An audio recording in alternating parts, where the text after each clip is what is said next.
नमस्कार मित्रांनो, स्वागत आहे तुमचं या बैलगाडा शर्यत क्षेत्रामध्ये.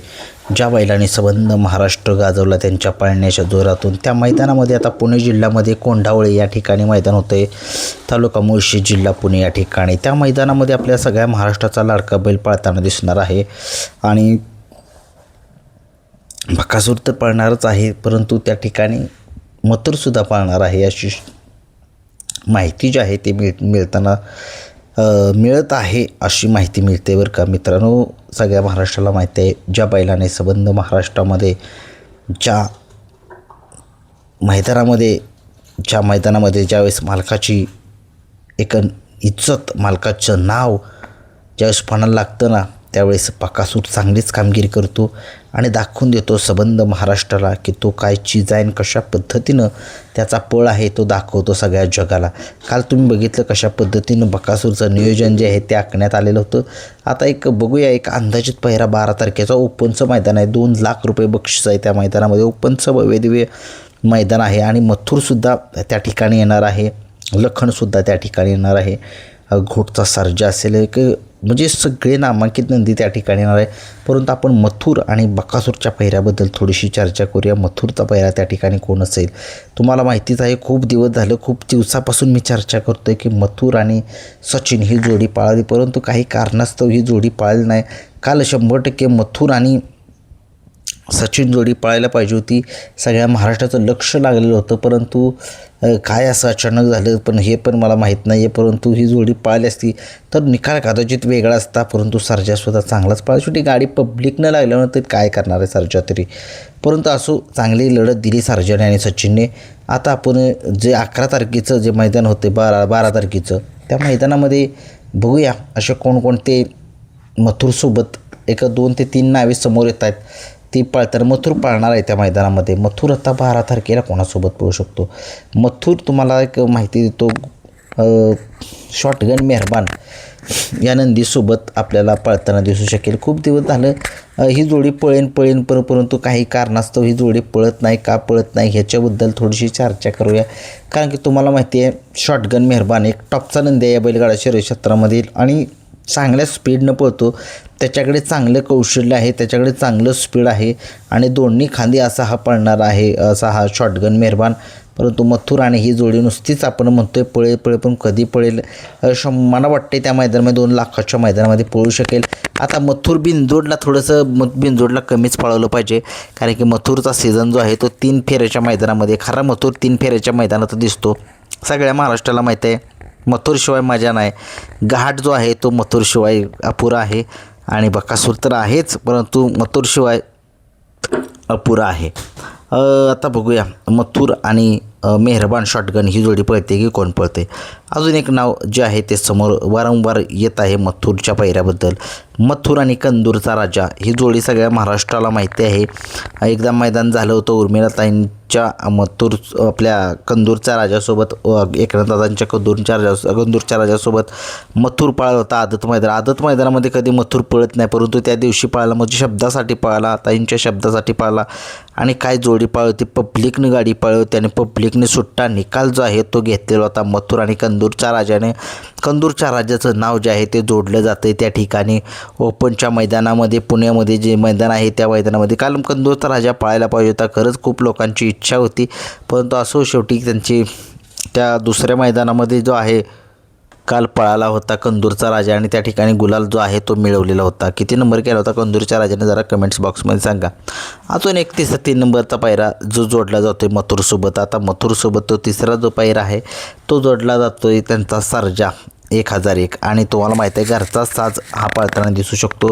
खूप दिवस झाले सर्जा 1001ला सुद्धा यश मिळणं झाले, गुलाल मिळणं झालं आहे आणि तो एक चांगला नंदी आहे मथुरच्या दावणीतला आणि त्या नंदीने सुद्धा एक चांगली कामगिरी करावी सगळ्या महाराष्ट्राला दाखवतो. मी वारंवार सांगतोय मथुर आदतला घेऊन चांगला पळतो. मथुरसोबत एखादा एक तुम्ही जर तब्येतीचा बैल म्हणजे त्याच्यासोबत जर त्याच्याच वजनाचा बैल टाकला तर मथुर लेतले गट काढू शकतो. काल तुम्हाला माहिती आहे गटालाच वाटलेलं की गट लयतले गट काढेल, शेमीला नाही वाटत होतं नाही काढणार, तसंच झालं. गाडी फॉल झाली, त्या वासरानं वडलं मथुरला आणि गाडी बाद झाली सिकंदरने. परंतु असो मथुर आपल्याला 1001 सोबत दिसण्याची दाट शक्यता आहे. घरच्याच साज पळताना दिसेल. मी तुम्हाला तीन पैरे सांगितले. एक आपला तुम्हाला मेहरबान सांगितला, दुसरा जो आहे तो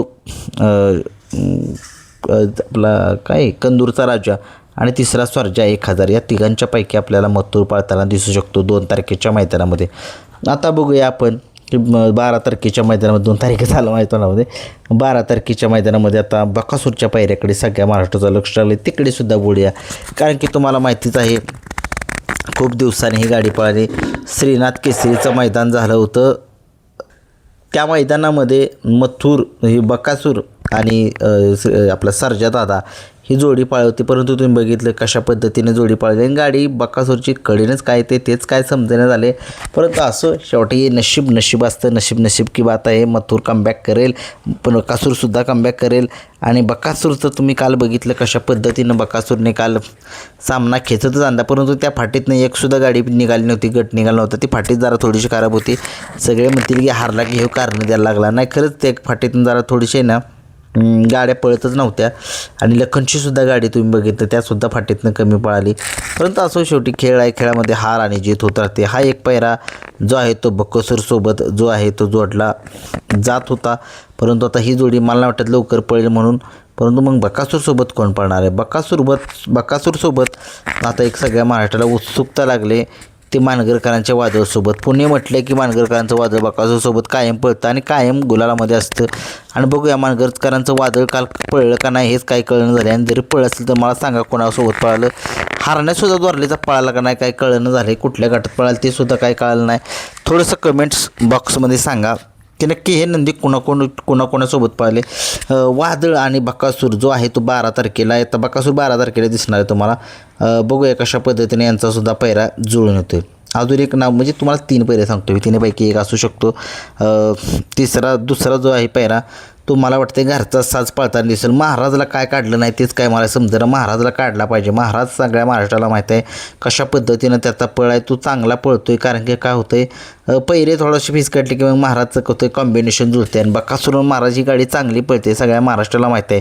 आत्ता एक पुणे जिल्ह्यामध्ये मैदान झालं, त्या मैदानामध्ये महाराज आणि बकासूरने कशा पद्धतीनं गट काढला, सेमी काढला, परंतु पाऊस आला. पावसामुळे मैदान जे आहे ते कॅन्सल झालेलं आहे. बक्षीस जे आहे ते वाटून देण्यात आलेलं होतं. परंतु असो शेवटी खेळ आहे. खेळामध्ये हार जीत होत राहते. पाऊस शेवटी निसर्गापुढे तरी काय करणार आहे.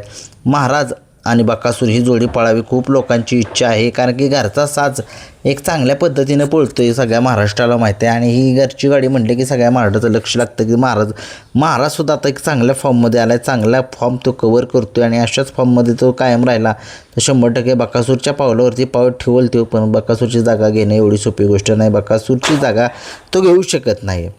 आता एक 3 नंबरचा जो पैरा आहे ते नाव जे आहे ते पुढं येते, सारखं वारंवार येते. आणि हा पैरा जो आहे तो बकासूरसोबत होणार होता, परंतु काही कारणास्तव तो पैरा जो आहे तो कॅन्सल झालेला होता. आता जो येतो आहे नाव पुढे ते सगळ्या महाराष्ट्राचा लाडका बैल असा हा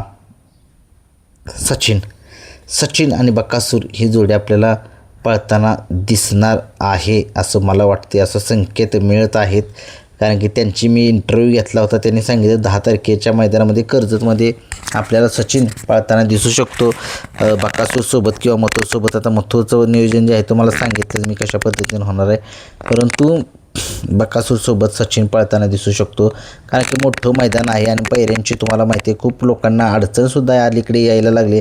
सचिन सगळ्या महाराष्ट्राचा लाडका आहे. हिंद केसरी बैल आहे आदतमधला. हॉटेल सागर शाहिदबाई मुलाल नातेपुते यांचा हिंद केसरी सचिन. परंतु काल तुम्ही बघितलं कशा पद्धतीने गाडी पब्लिकने लागली. जर गाडी आत असती तर कदाचित सर्जाने आणि सचिनने गाडी खेचली असती. शेवटी नशिबापुढे कुणाचंच काय चालत नाही. शेवटी तुम्ही त्या फाटीतनं बघितलं गटसुद्धा निघत होतं. गाड्या खूप मागे राहत होत्या. आणि मला तर कालाच्याचा धक्काच बसला ज्यावेळेस सचिन लक्ष्याचा पराभव झाला. सचिन आणि सर्जाचा आपल्या वेगाचा. परंतु असं शेवटी पब्लिकच्या फाटीला करणार काय. ते फाटीच पाळायला चांगली नव्हती. 1 नंबर आणि 7 नंबरची. आणि आता बघूया, तुम्हाला सांगितले 12 तारखेचे संध्याकाळी पैरे घेऊन येतोय. 12 तारखेच्या मैदानाचे कोणकोणत्या नंदीसोबत पाळणार आहे हा व्हिडिओ येईल संध्याकाळी 7 वाजता बरोबर. आणि तयार राहा. कोणकोणते नंदी कोणासोबत एक अंदाजित पैरे, काही फिक्स पैरे आणि आपले काही पैरे फिक्ससुद्धा झालेले आहेत कालच्या मैदानामध्ये. त्याच्याबद्दल थोडीशी दिलगिरी व्यक्त करीन. काही बकासूरचा पैरा जो आहे तो गुपित राहिला, गुपित शेवट कळला. परंतु असो, शेवटी हे होते माझे एक बकासूरसोबत हे 12 तारखेला आणि मथुरसोबत 12 तारखेला नंदी. तुम्हाला काय वाटते तुम्ही सुद्धा कमेंट्स बॉक्समध्ये सांगू शकता. धन्यवाद.